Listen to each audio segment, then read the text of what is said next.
Good morning. So in today's class, we will start with session 6 on improvement in food resources. So in our previous class, we completed the food resources in plants, that is we studied about agriculture, its different practices, what are the steps we follow in growing these food resources right from the time of choosing a seed, production of the seed, then protecting the seeds, harvesting the seeds. So we just checked how are these seeds done, that is in the crop production in terms of food resources. Now in today's class we will study about animal husbandry, the food resources what we get from animals. Now basically when we talk about what is animal husbandry, so it is rearing of animals. Now rearing of animals is known as animal husbandry.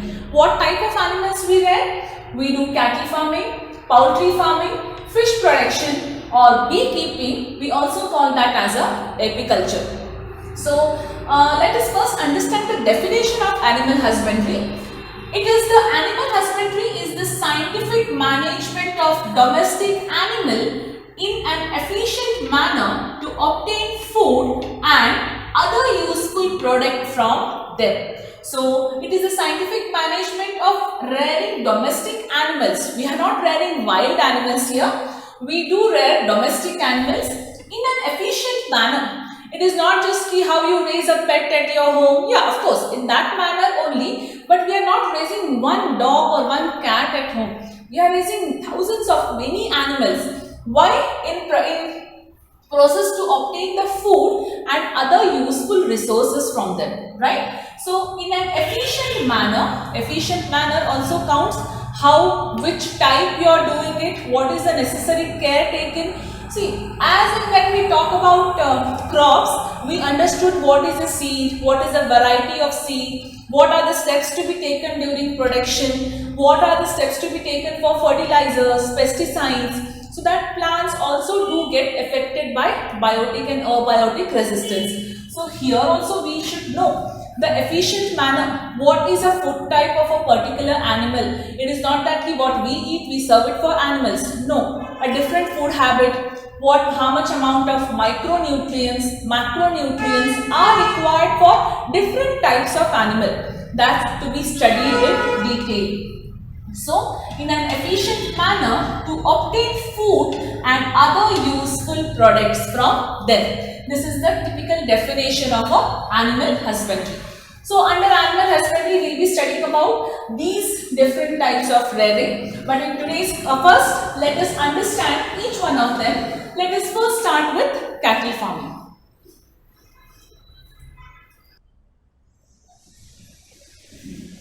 So, the first one under animal husbandry when we talk about is cattle farming. So, when we talk about cattle farming, it is nothing but a livestock where we call it as cow and buffalo. So, basically let us first understand why or what is the purpose of cattle farming under animal husbandry. The first main important thing that is we get milk, or first purpose is to get milk. The second one, we also use animals for plowing the field, and the last one for transportation. So the purpose of cattle farming here is cow and buffalo, which we all have seen around. First and foremost is we get milk and plowing the field. Now we have also seen nowadays there are different instruments and new techniques have come to plow the field. Otherwise, even now also in certain remote places, also till now animals are used for plowing the field and for transportation of smaller goods, right? So that is the main purpose of cattle farming. So let us first understand the different types of cattle, that is cow and buffalo as we discussed. The scientific name for cow is Bos indicus and for buffalo is Bos bovalis. So these are the two scientific names of the cattle.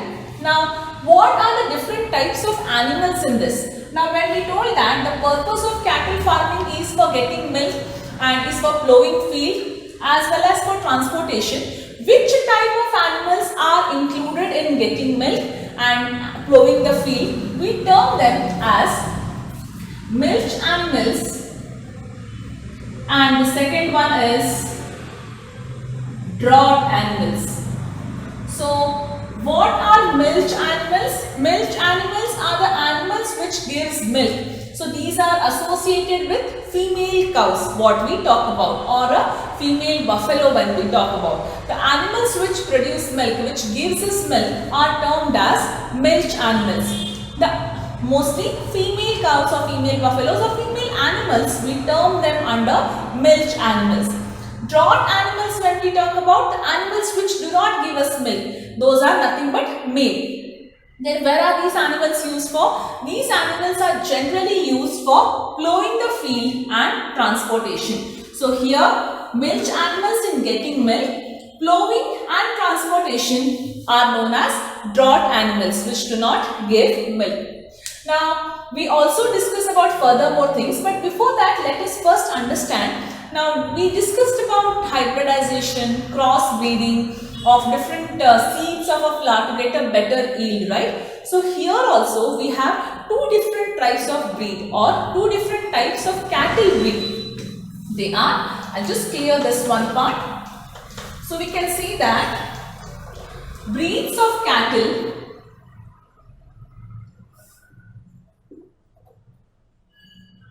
So the first one is the local breed, that is local Indian breed what we talk about, or it is also known as indigenous breed, right? And the second one is foreign breed,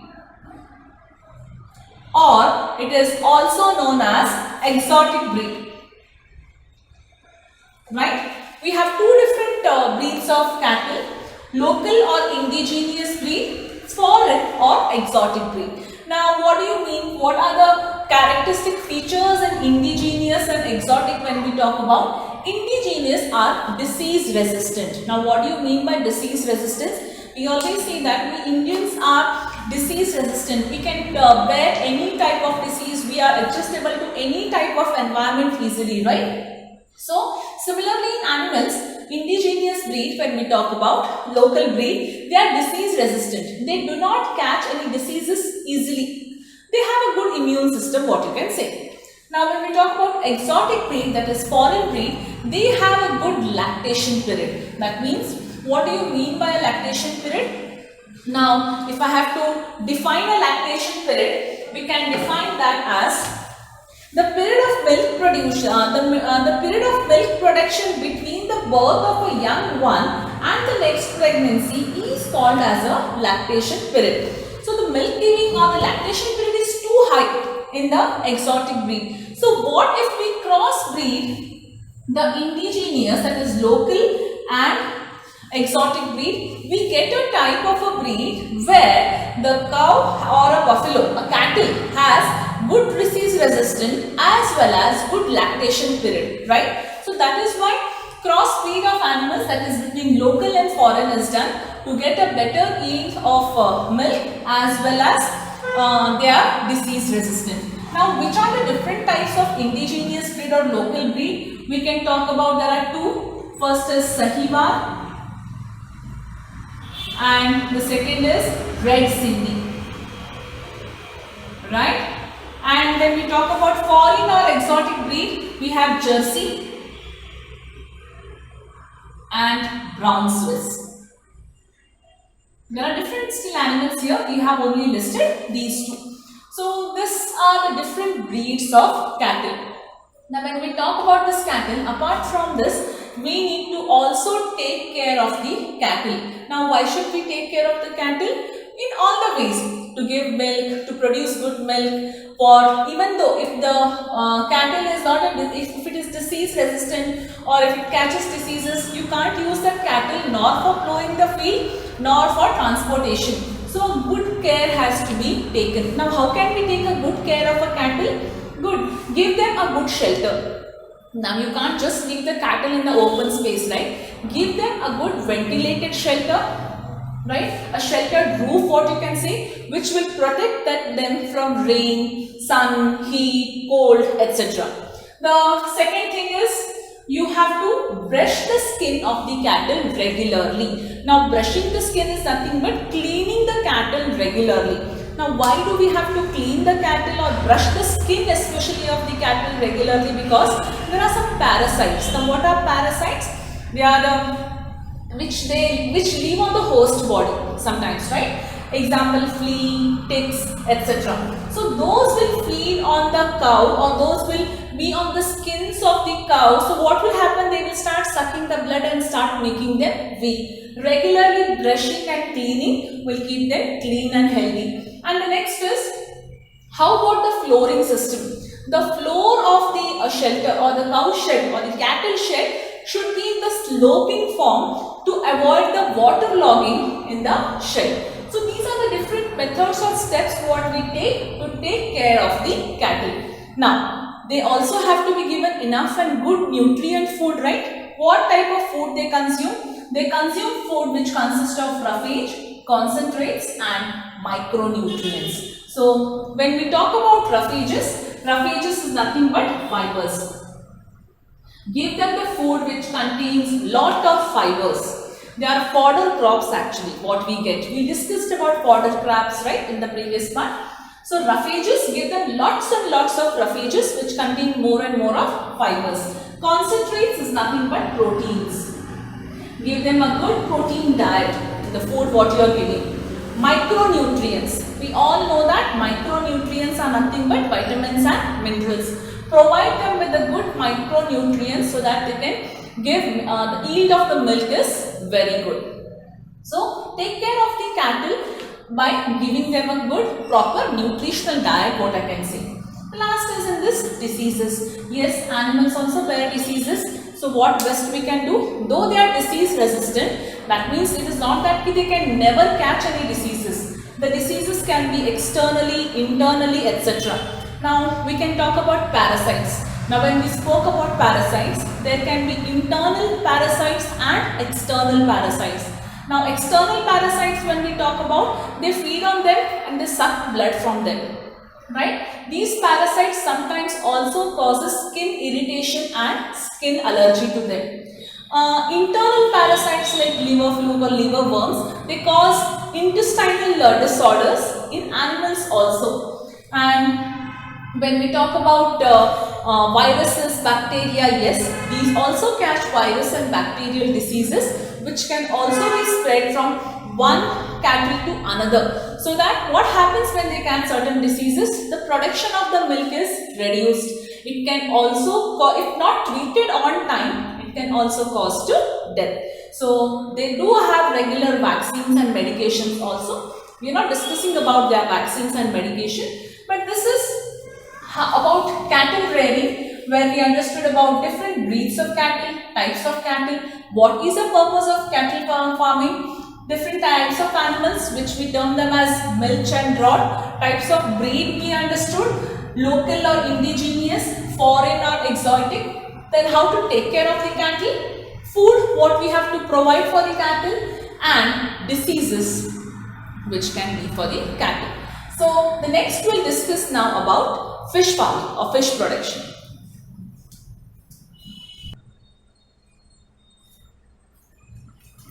Yes, we'll move on to the next part in animal husbandry, fish production. So we also know that the rearing of fishing or the farming of fish is also known as pisciculture. So there are basically two types of fishes. One is finned fish and another is unfinned fish. So finned fish, that means which has cartilaginous bone, and unfinned fish which do not have the cartilaginous bone. So here we can give example of pomfret, tuna, katla, etc. Wherein here we can give prawns, shellfish, etc. So what are the two different modes of fishing? So one is capture fishing and one is culture fishing. Now the name itself will tell us capture fishing. So what our fishermen do? They go to the open, they capture the fishes, right? So that is what known as capture fishing. That means fishes are captured, or living fishes are captured in the water bodies, what we can tell here. That is called as capture fishing. Culture fishing, fishes are grown or cultivated in a confined area in a water body where the utmost care is taken to get a better yield. That is called as culture fishing, or another name given for culture fishing is aquaculture. Now this is done in rivers, pond, lake, etc. where we cultivate those fishes by taking utmost care. In case if this culture fishing is done in ocean, so there we call that as a mariculture. So if it is done, culture fishing is also called as aquaculture, but where culture fishing is carried out in ocean, we call that as a mariculture. Now when we talk about capture fishing, we again understand two types in that. One is marine fishing and another is inland fishing. And about culture fishing when we talk about, which is nothing but composite fish culture. Let us first understand about marine fishing and inland fishing. So what is marine fishing? Production of the fishes in the sea are called as marine fishing. So that is what? That comes under capture fishing only here. So how do we get? So how are those fishes located? Those are even sometimes located by the satellite. This is a particular portion in the sea where there are a lot of fishes, so the fishermen can go and capture it. Inland fishing, when we talk about the production of fishes in the rivers, ponds, lake, etc., those are called as inland fishing. So marine fishing example again, the same I can give you as pomfret or Bombay duck, etc. Where in inland fishing as like katla, all these will come under inland fishings. Now composite fish culture. Now composite fish culture is a type of fishing. Now what happens here when we cultivate the fishes, it is we who have to give the food to the fishes, right? So when we give the food to the fishes, most of the fishes which are on the surface of the water will take or will consume the food. Now what about the fishes which are there in the middle layer or in the bottom layer? Those will not get the food at all, or the fishes which will depend on that will not be getting enough amount of food. So what we do in the composite fish culture is 5 to 6 different varieties of fishes are cultivated in the single water body. So what type of fishes we composite here or we combine here? We combine the fishes. See, usually what happens, assume that we have one type of a fish, right? You give a food to the fishes. Now fishes are enough with the food. They don't want to eat the remaining food because they are full with that. Now what will happen to the remaining food what has been given to the fishes? You will not come to know sometimes fishes might require today a bit more, tomorrow a bit less in quantity. Assume that we have given one box full of fish food to the fishes, but the fishes weren't hungry. They have eaten very little and left out the remaining food. Slowly what will happen? This food will start settling down in the water. Now that means the food what we provided to the fishes, it's just gone for a waste, right? Only a little amount of food was captured by these fishes. So in composite fishes what they do is, so the food wastage should not happen. They cultivate about 5 to 6 different types of fishes.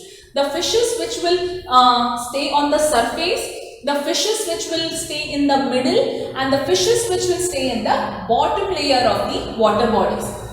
So what will happen now? The food what the fishes have to consume at the surface, those fishes at the surface will consume the food, right? Now some food will remain which the fishes will not consume, that will start sinking down. Now the fishes which are there in the middle layer of the water body will consume those food. Still some food is remaining. The food which goes to the bottom is consumed by the bottom layer fishes. Means we have cultivated 3 types of fishes here which will stay on the surface, middle layer as well as bottom layer. So what did this do? This did not let the wastage of the fish food what is being given to the fishes. Now, what types of fishes do we rear here? We rear Kantha, Rohu and Briggles. Now, Katla will feed on the surface water, I can say, right? Rohu will feed on the middle layer or in the middle part, and Briggles at the bottom. So, this is how by rearing these type of fishes or by cultivating these type of fishes, the fish food is not wasted. So, these are the different types, modes of fishing or how we actually carry about here. There are some advantages. Now, we all know that fish is the source of protein. It's one of the very good source of protein, right? So, what is the advantages of rearing of these fishes? One is to get better yield of fishes, to get better protein. But they do have certain disadvantages.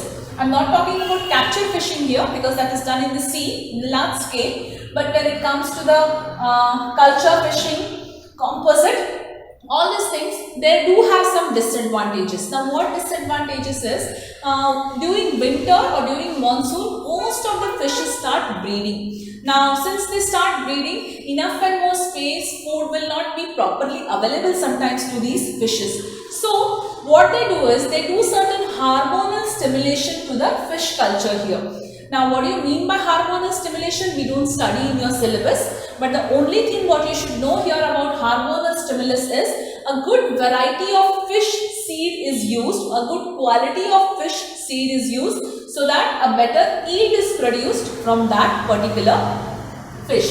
So this is all about fish production, which we call it as a fish farming also. So in tomorrow's class, we will be studying about poultry farming as well as apiculture, that is beekeeping. So any doubt in today's class, you can call on the same day of the video set. Thank you.